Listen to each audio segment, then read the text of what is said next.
Dawn breaks over the vast Pacific, painting the horizon in hues of blood orange and steel gray. The sea below looks deceptively calm, but in the skies above Midway, death waits in formation. Sleek Mitsubishi A6M Zeros slash through the clouds like predatory falcons, their engines a sharp metallic roar.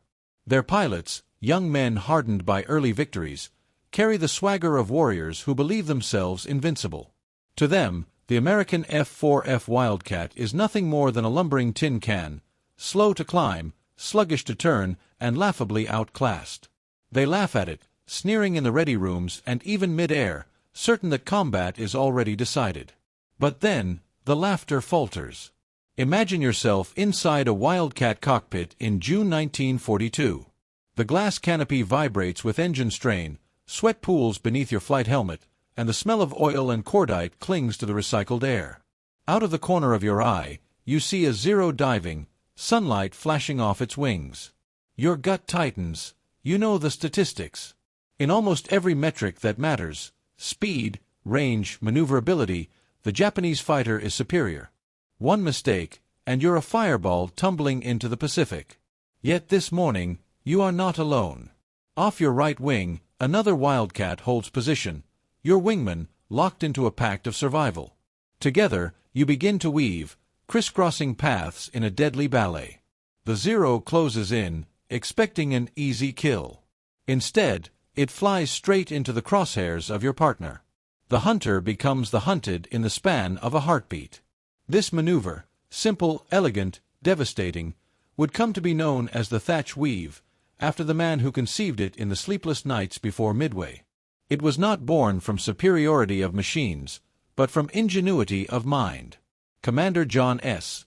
Jimmy Thach studied the enemy's strengths, admitted his own weaknesses, and turned vulnerability into a weapon. With nothing more than teamwork and geometry, he crafted a tactic that could shred the myth of Japanese invincibility. From that day forward, the skies over the Pacific were no longer a one-sided arena. The Zero was still lethal, but now its pilots faced a trap they had never expected. For every mocking laugh in a Japanese ready room, there would soon be a funeral dirge at sea. In this story, we will dive into the drama of men and machines, the clash of cultures, and the razor-thin line between triumph and annihilation. You will see how the Thach Weave turned the Wildcat from a joke into a symbol of defiance. You will smell the cordite, hear the rattle of machine guns, and feel the gut-wrenching dives as if you were there. Stay with us, because this is not just about airplanes and tactics. It is about how imagination, courage, and trust between pilots rewrote the rules of air combat.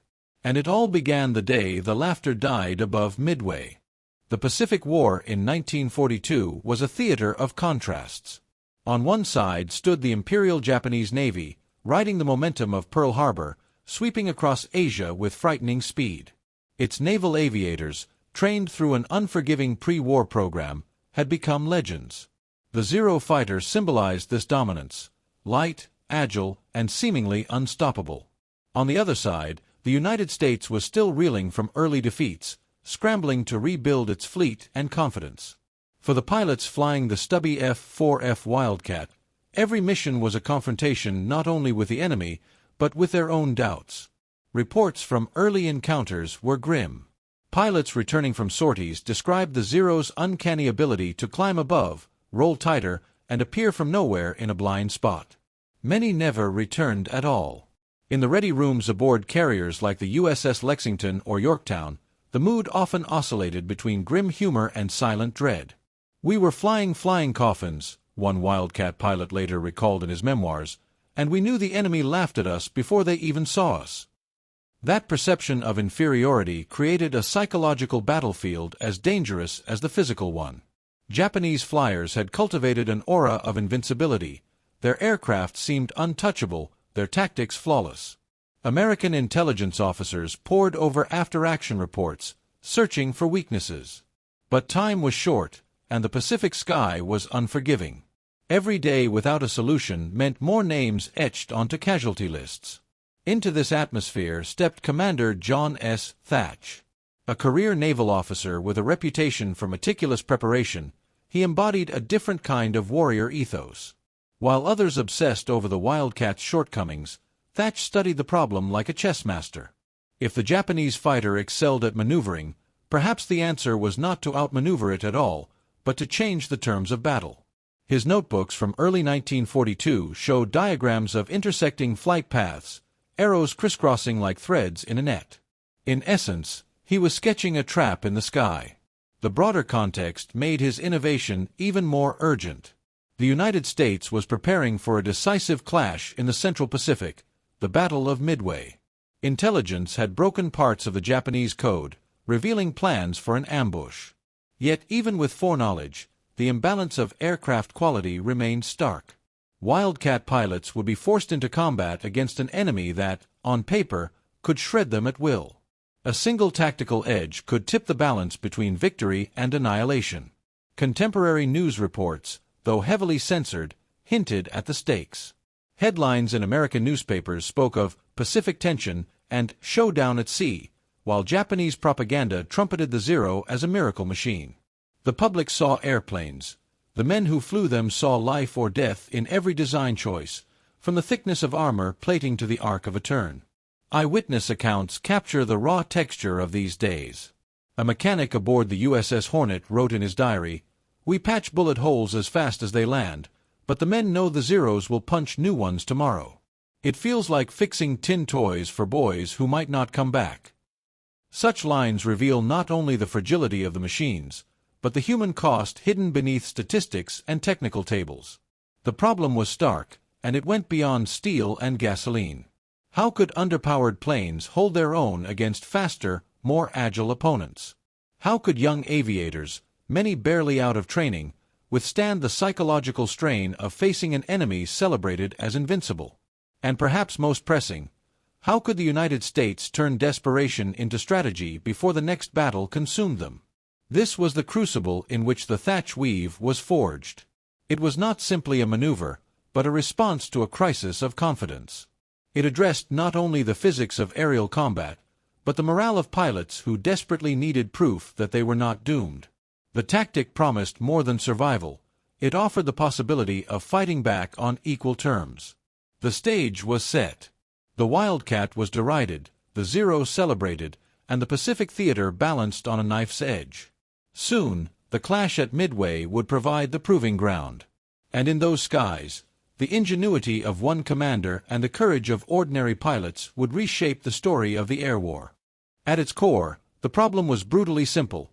American Wildcats were fighting an enemy that outclassed them in almost every measurable way.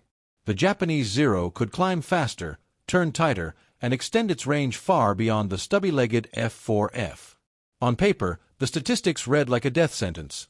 A maximum speed of nearly 330 miles per hour for the Zero against the Wildcat's 318, a climb rate of over 3,000 feet per minute versus barely 2,000, a range of more than 1,900 miles compared to the Wildcat's 770 with drop tanks. Even its armament looked superior. Twin 20mm cannons that could shred an aircraft in seconds, backed by machine guns, versus the Wildcat's 6.50 caliber Browning guns that relied on sheer volume of fire. These numbers, read in cold type, explain why Japanese pilots laughed. They were not mocking blindly. The imbalance was real. And yet, numbers never tell the whole story. In aerial combat, advantages exist within context. The Zero achieved its speed and agility by sacrificing protection. Its fuel tanks were unprotected, its armor plate minimal. The Wildcat, though clumsy, carried self-sealing tanks and heavier armor. American pilots who survived hits often described the eerie comfort of seeing tracers glance off their fuselage. The Zero, in contrast, could ignite with a single burst. What appeared to be weakness in performance hid a latent strength.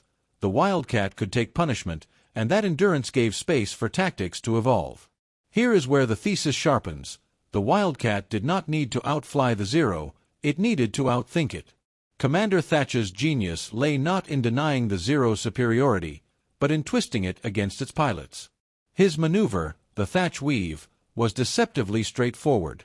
Two fighters flew side by side, separated by a few hundred yards. When an enemy closed in on one, the pair began a series of crisscrossing turns, each swinging toward the other. For the pursuer, it was a trap. Whichever Wildcat he chased, he would expose his flank to the partner's guns. Geometry replaced horsepower. To a casual observer, the weave looked almost like desperation, two aircraft writhing in the sky, refusing to fly straight. But inside that pattern was a mathematical inevitability. The Zero's great advantage was its ability to cling to a tail in a tight turn, forcing an opponent to break or die. Thach's maneuver weaponized teamwork, denying the Zero the solitary target it craved.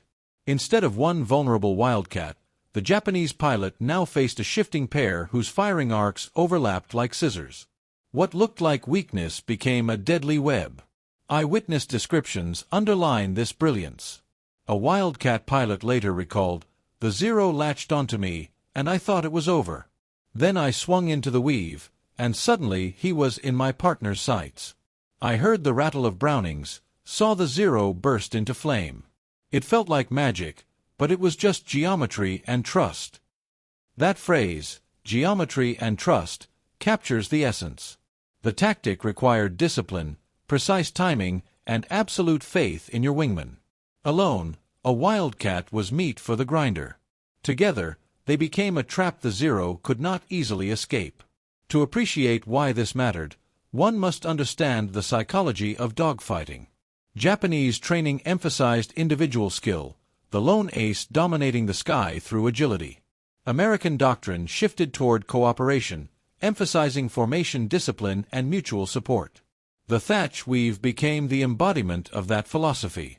It punished the lone hunter, forcing him into a scenario where his greatest asset, maneuverability, dragged him into crossfire. In this sense, it was not merely a tactic, but a cultural counterpoint. Technical detail reveals how subtle the design was.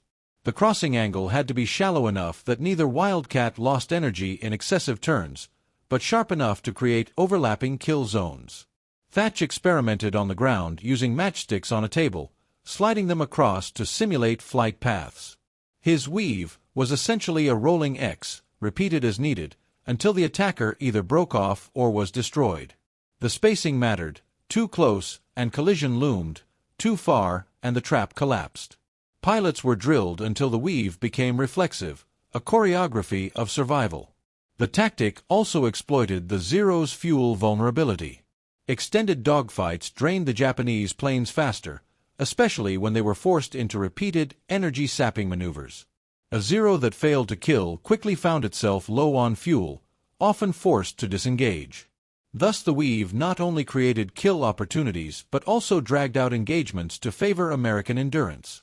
The larger picture is striking. Before Midway, intelligence briefings warned pilots, avoid turning fights with the Zero. This was almost a death mantra, do not engage on their terms. Thach offered an alternative, engage intelligently, force the Zero into disadvantage. His weave turned the defensive mantra into an offensive opportunity. What had been avoidance became ambush. Numbers alone cannot convey the shift.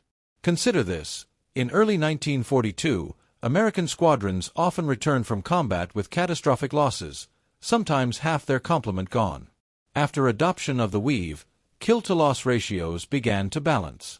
By 1943, Wildcats and later Hellcats were achieving favorable exchanges, a reversal that stunned even Japanese commanders. The laughter in the ready rooms ceased, replaced by grudging respect and, eventually, fear. The brilliance of the weave extended beyond immediate survival. It represented a doctrine of adaptability. Thach himself later wrote that his goal was not to win every fight, but to give pilots confidence that they could fight at all. That confidence was transformative.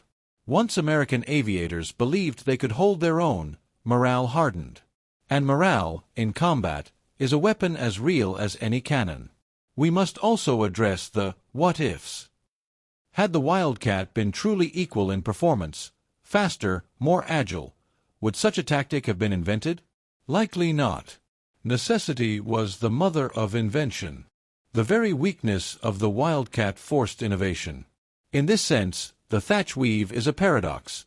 It exists precisely because of inferiority. This is a lesson echoed throughout military history. When technology lags, strategy must leap ahead. Critics sometimes argue that the weave was situational, effective only when properly executed and when wingmen remained disciplined. That is true. Sloppy coordination could doom both pilots. But in the crucible of Midway and beyond, its impact was undeniable. Combat reports detail instances where pairs of Wildcats held off entire sections of Zeros, buying time for bombers to strike carriers. The tactic was not a silver bullet, but it was a lever, a small edge leveraged into strategic consequence. To visualize the weave, imagine two cars on a highway, side by side, weaving toward and away from each other. A pursuer tailgating one car suddenly finds himself cut off by the other swerving across his path. Now imagine this at 15,000 feet, at speeds over 250 miles per hour, with guns blazing. The danger, the precision, the nerve required, it was immense. Yet through discipline, it became routine. Thus the thesis emerges clearly.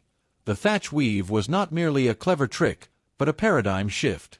It reframed weakness as opportunity, used teamwork to nullify superior machines, and gave American pilots the psychological armor they desperately needed. In the raw calculus of war, it transformed an equation that once promised massacre into one that delivered balance. By the time the tactics spread across squadrons, the narrative of air combat was already changing. The Wildcat remained outclassed technically, but no longer hopeless. Each engagement proved the point. Ingenuity could rival raw performance. And in the grand arc of the Pacific War, this shift in confidence was as decisive as any ship sunk or island captured. The story of the Thach Weave cannot be understood without revisiting the grim lessons that came before its debut. When Japanese forces struck Pearl Harbor on December 7, 1941, they unveiled more than a devastating surprise attack. They also revealed the terrifying effectiveness of the Zero fighter. In the days and weeks that followed, American and Allied pilots encountered the A-6M in the skies over the Philippines, Wake Island, and the South China Sea. The results were brutal. Reports describe Wildcat squadrons torn apart in minutes. Over the Philippines, P-40s and Wildcats alike struggled to maintain cohesion under swarms of Zeros that could outclimb and outturn them at will. Survivors remembered the helplessness. One Marine pilot scribbled in his log, "The Zero danced around me like a ghost. I fired, missed, then he was behind me. My controls shuddered, bullets slammed through the cockpit, and I only lived because he chose another target." This was not isolated, it was routine. At Wake Island, where a handful of Wildcats tried to defend against relentless Japanese raids, the imbalance became painfully clear. 4F-4Fs on December 11 faced waves of bombers escorted by Zeros. They fought bravely, scoring kills, but attrition was merciless. By the time reinforcements could have arrived, most Wildcats were destroyed on the ground. The message was stark: courage alone could not compensate for inferior machines and tactics. The early carrier battles underscored the crisis. At the Battle of the Coral Sea in May 1942, Wildcats escorted dive bombers and torpedo planes against Japanese carriers Shokaku and Zuikaku. Here, the Zero's agility again proved decisive. Pilots complained that their guns seemed useless against opponents who vanished in vertical climbs or impossible turns. One after-action report noted, "Our aircraft are too slow to pursue and too clumsy to evade. Losses will remain unsustainable unless new methods are devised." Yet even in these defeats, threads of adaptation began to appear. Pilots noticed that Zeros, for all their grace, burned quickly when hit. They also observed that Japanese formations often relied on aggressive pursuit of single targets, sometimes abandoning discipline in the thrill of the chase. These cracks would later become the seams through which Thach's tactics slipped. Commander John S. Thach himself was not present at Coral Sea, but his notebooks from early 1942 reveal his growing obsession with solving the Zero problem. He tested ideas with fellow pilots during stateside training, choreographing simulated attacks. By sliding matchsticks across his kitchen table, he showed how two slower planes could use coordinated turns to trap a faster pursuer. "They'll follow one of us," he explained, "but in doing so, they'll present themselves to the other." It sounded almost too simple, but in simplicity lay brilliance. By the spring of 1942, whispers of Thach's theory circulated through Navy circles. Skeptics dismissed it as academic, something dreamt up far from combat's chaos. Yet for those flying the Wildcat, even the idea of a fighting chance offered hope. They were tired of being mocked, tired of funerals, tired of feeling like prey. If the weave worked, it might finally let them fight back. And so the stage was set. The Pacific had already burned with early battles, and American squadrons had tasted humiliation and grief. But the tide of history was turning toward a small coral atoll in the Central Pacific. There, in June 1942, the Thach Weave would receive its baptism of fire, and prove that ingenuity could kill myth. The morning of June 4, 1942, opened with tension that stretched across the Pacific. American intelligence had cracked parts of the Japanese code, revealing Midway as the target of a major offensive. For Admiral Chester Nimitz, the chance was both peril and opportunity. Commit the carriers Enterprise, Hornet, and Yorktown into ambush, or risk losing the Central Pacific entirely. For the pilots climbing into their cockpits that day, the stakes were less abstract. Each mission might end in fire. The Wildcats of VF-3 and VF-8 prepared to launch from the decks of the USS Yorktown and Hornet. Engines coughed, wings unfolded, and the smell of fuel mixed with salt spray. Pilots strapped in, aware of the odds. They had heard the stories, Zero pilots circling Americans like hawks over rabbits. But in VF-3, under the leadership of Commander John S. Thach himself, something different waited.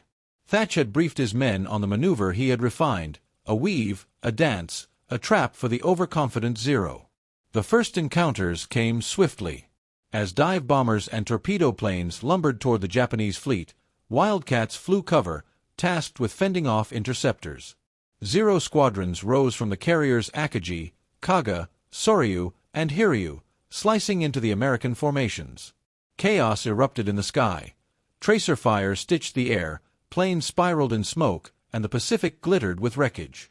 It was in this storm that Thach Weave proved its worth.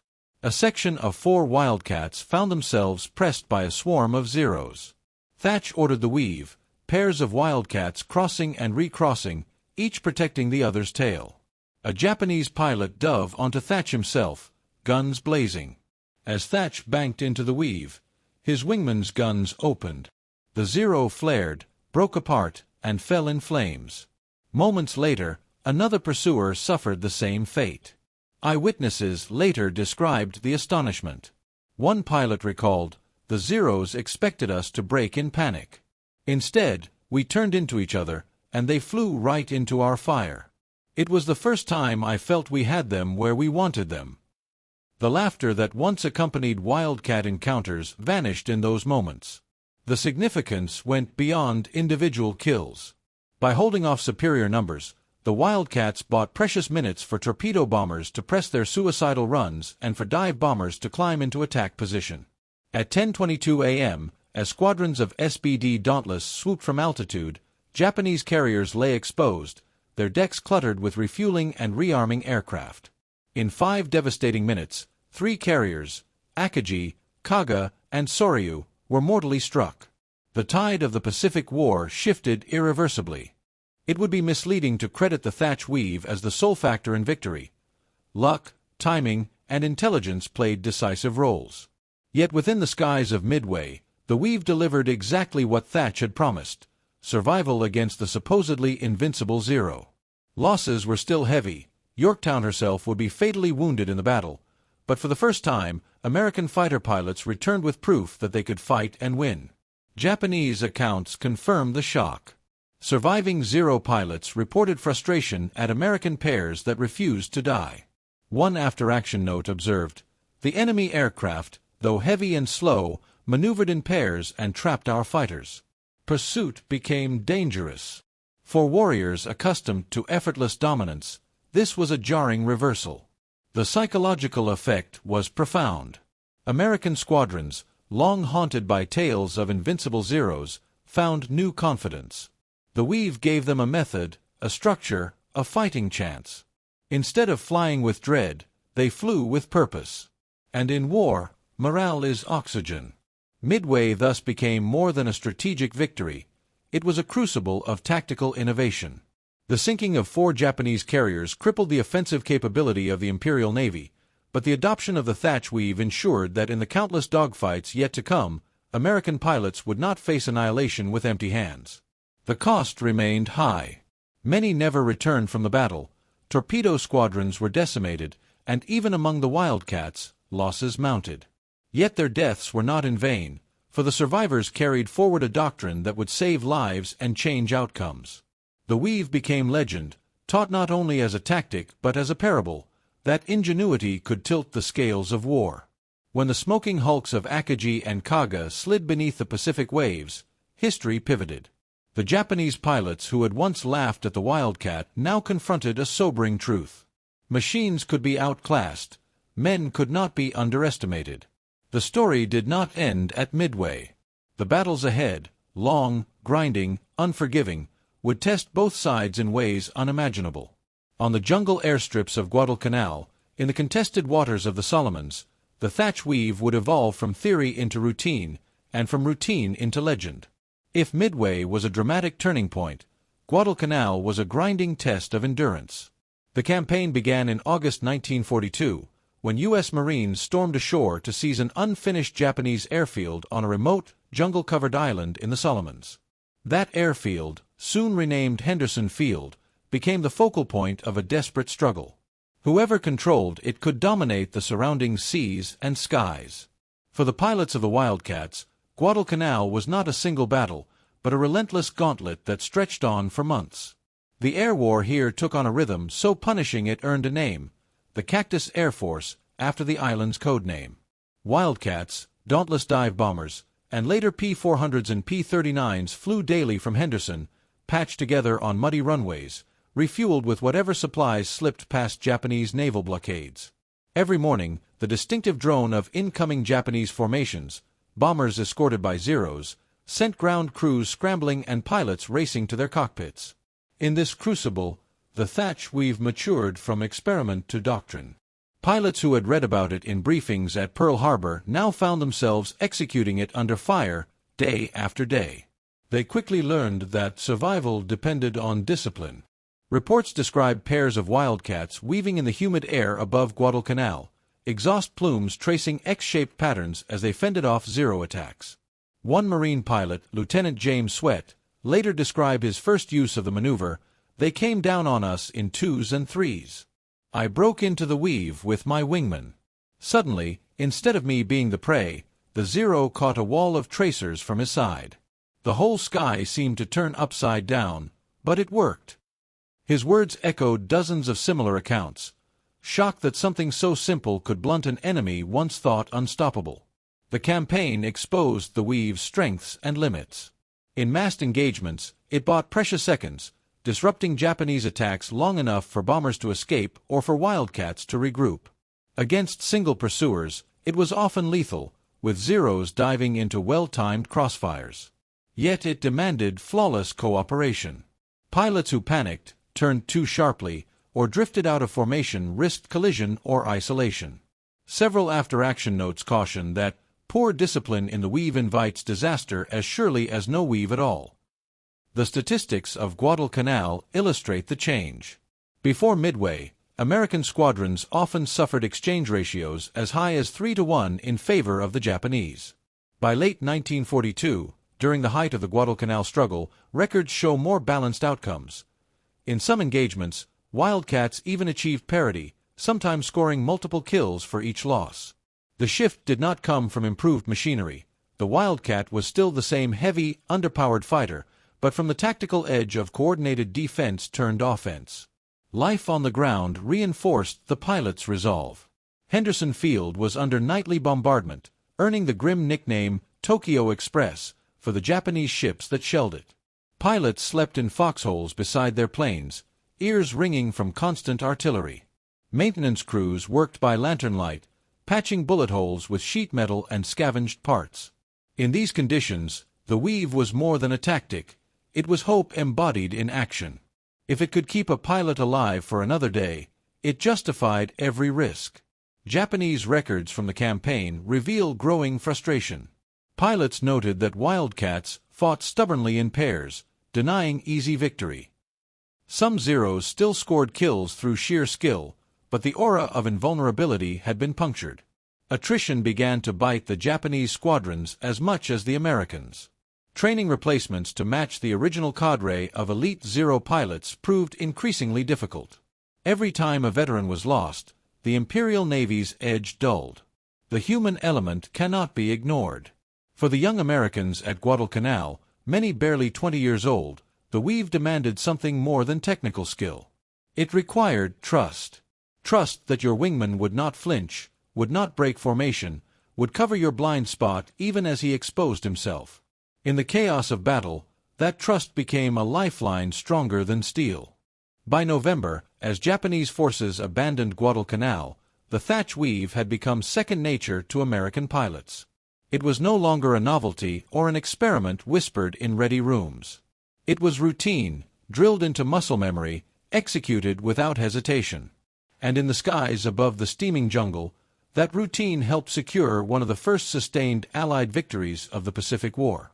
Guadalcanal proved a truth that statistics alone could not capture. The Wildcat, once mocked, had earned respect.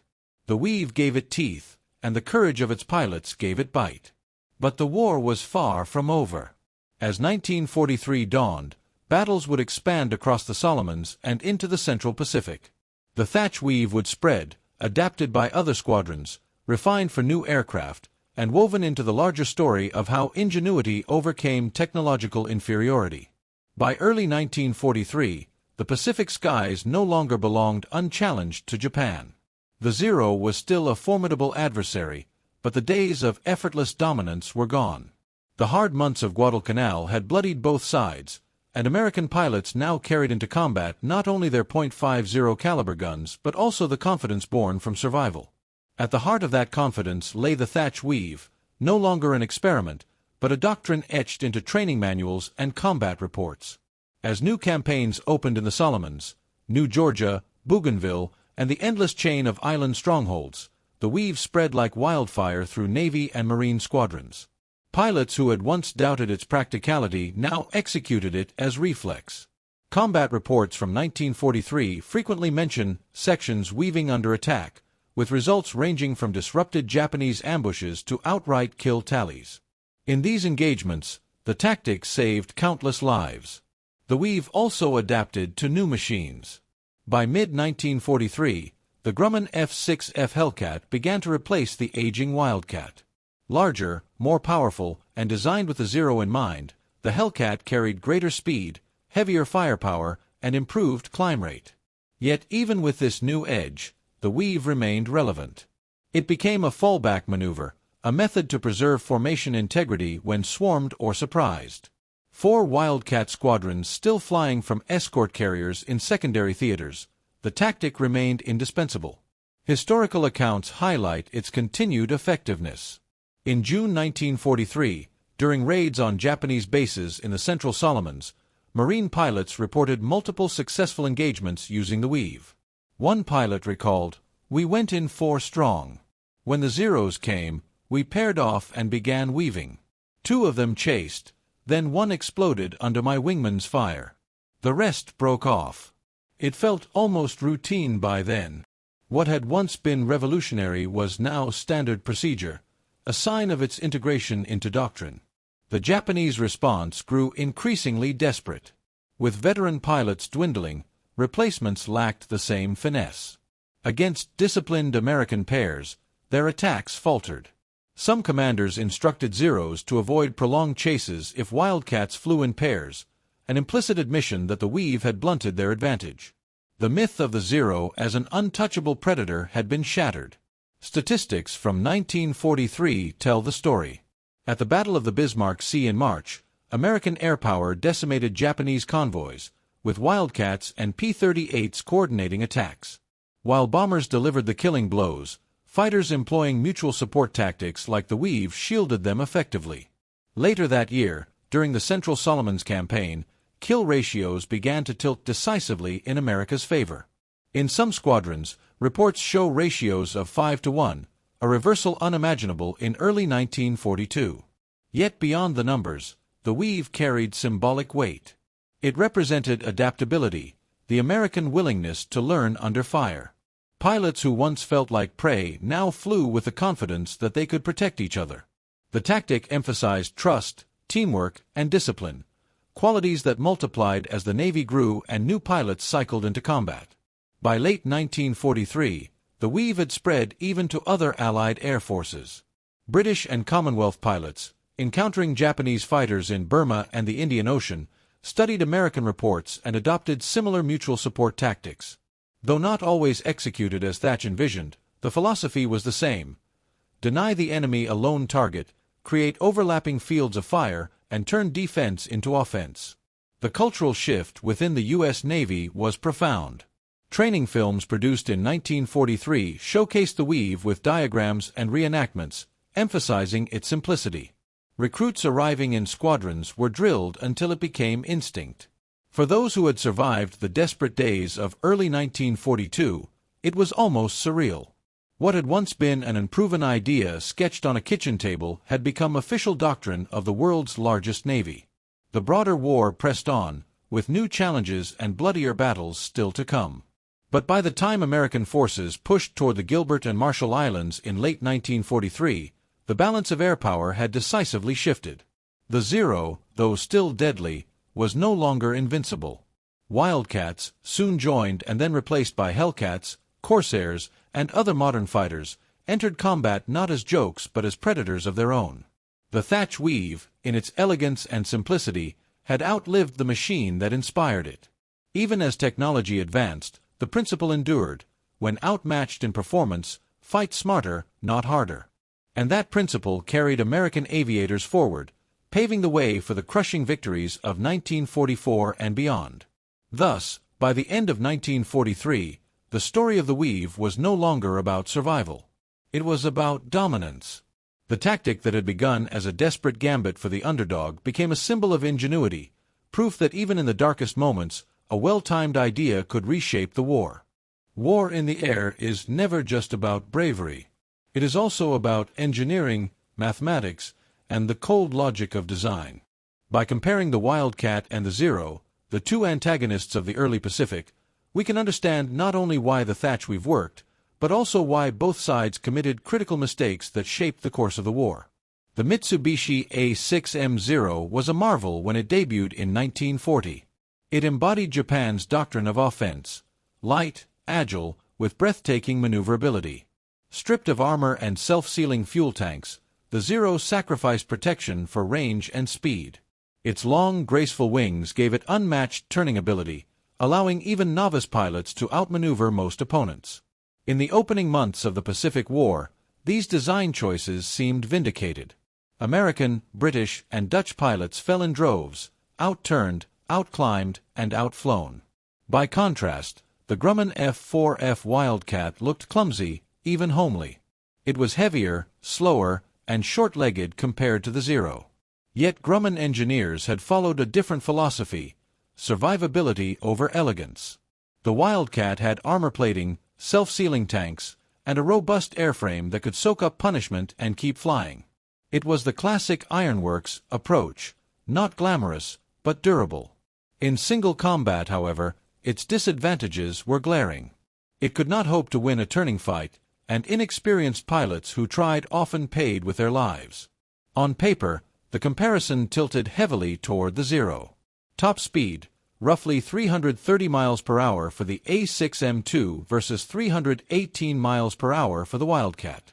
Rate of climb, the Zero could ascend at over 3,000 feet per minute, while the Wildcat struggled around 2,000.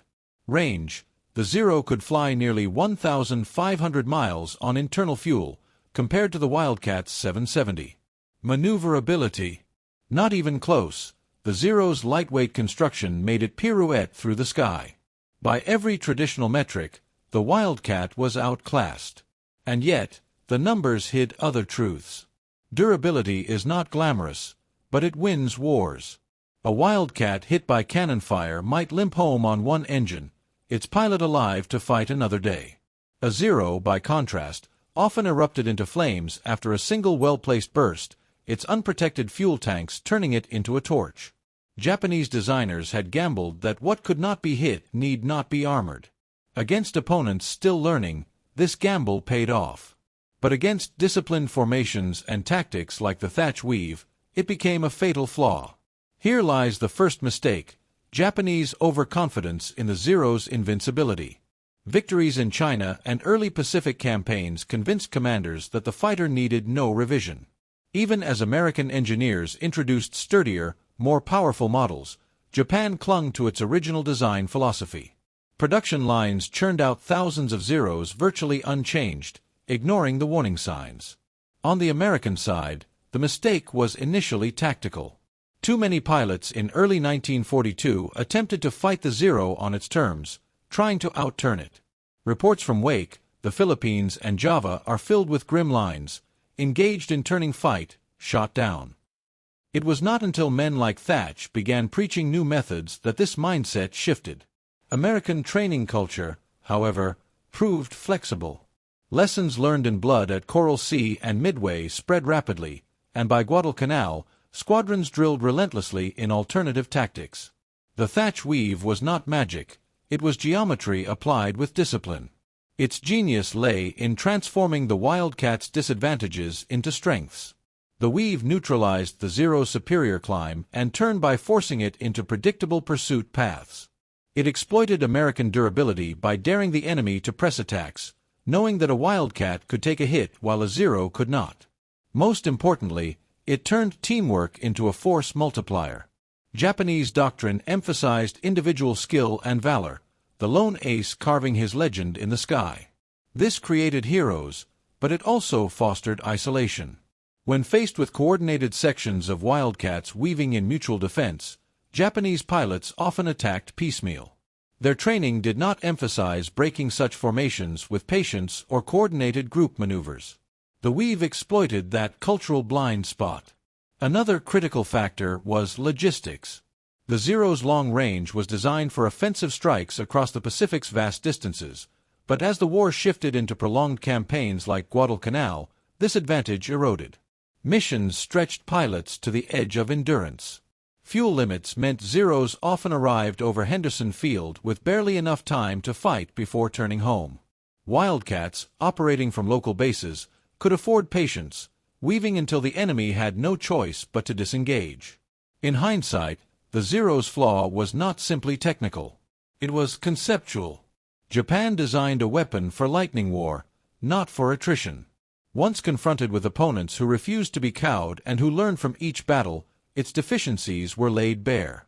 The Wildcat, meanwhile, represented the opposite.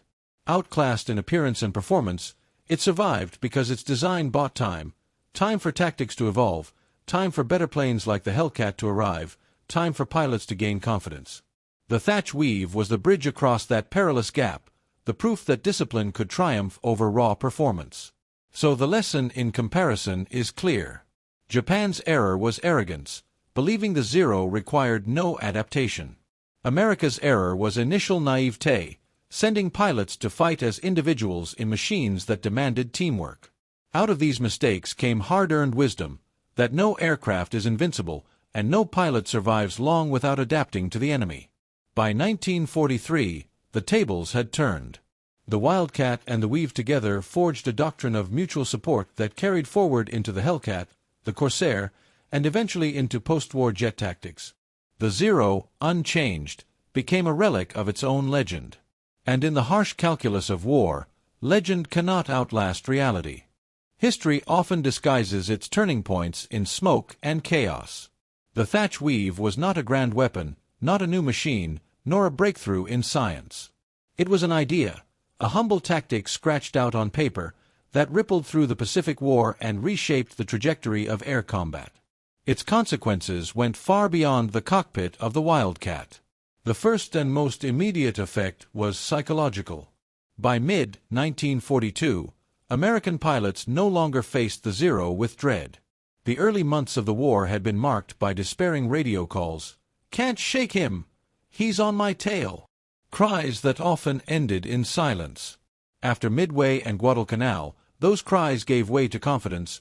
"Break into the Weave" became a lifeline, a call that meant survival was still possible. The morale boost was immense. Pilots who believed they had no chance now knew they could fight back. That shift alone saved countless lives.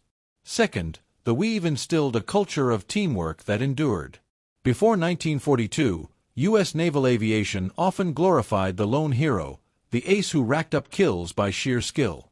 But the Weave taught that survival depended on trust between wingmen. Reports from Guadalcanal highlight this evolution. Pilots wrote about their partners with reverence, sometimes crediting them with their lives. One Marine letter home captured it simply, "I'll never fly alone again if I can help it. My wingman's guns are my own." From this culture came the foundation of post-war doctrines, the belief that formations, not individuals, dominate modern skies. The Japanese felt the inverse. Their reliance on individual skill and lightly protected aircraft proved devastating in prolonged campaigns. As attrition eroded their cadre of veteran pilots, replacements struggled to match the discipline required to counter the Weave. Many historians argue that the Thach Weave did not merely blunt the Zero, it exposed Japan's unsustainable training pipeline. A weapon built for quick wars faltered in a grinding one. The operational consequences were just as significant. By stabilizing fighter losses, the Weave allowed American carriers and bases to maintain pressure without exhausting their squadrons. At Guadalcanal, even when ammunition, food, and fuel ran low, the ability of Wildcats to survive multiple sorties meant Henderson Field stayed operational. That endurance tied directly into broader Allied strategy. Without air cover, resupply convoys to the Marines would have been annihilated. Without the Weave, Wildcats would have been too scarce to provide it. Thus, a single tactic helped keep an island, and a campaign, in American hands. Strategically, the Weave also bought time. The Wildcat was never meant to be America's ultimate answer to the Zero. Its successor, the Hellcat, was already on drawing boards by 1941. But wars are fought in the present, not the future. The Weave bridged the gap between vulnerability and dominance. It ensured that when the Hellcat and Corsair entered service in 1943–44, they joined squadrons with living, experienced pilots, not green replacements rushed into empty cockpits. Long-term, the lesson was clear. Technology alone cannot secure victory. The Wildcat was inferior in most metrics, yet it prevailed through tactical innovation. This principle carried forward into Cold War doctrines. U.S. Navy and Air Force training emphasized adaptability, scenario-based exercises, and constant evaluation of enemy strengths. Even as jets replaced propeller fighters, manuals referenced lessons from the Pacific. Never engage on the enemy's terms, always exploit your strengths against his weaknesses, and above all, fight as a team. Beyond doctrine, the Weave became part of aviation culture. Training films in the late 1940s replayed combat footage and diagrams of the maneuver.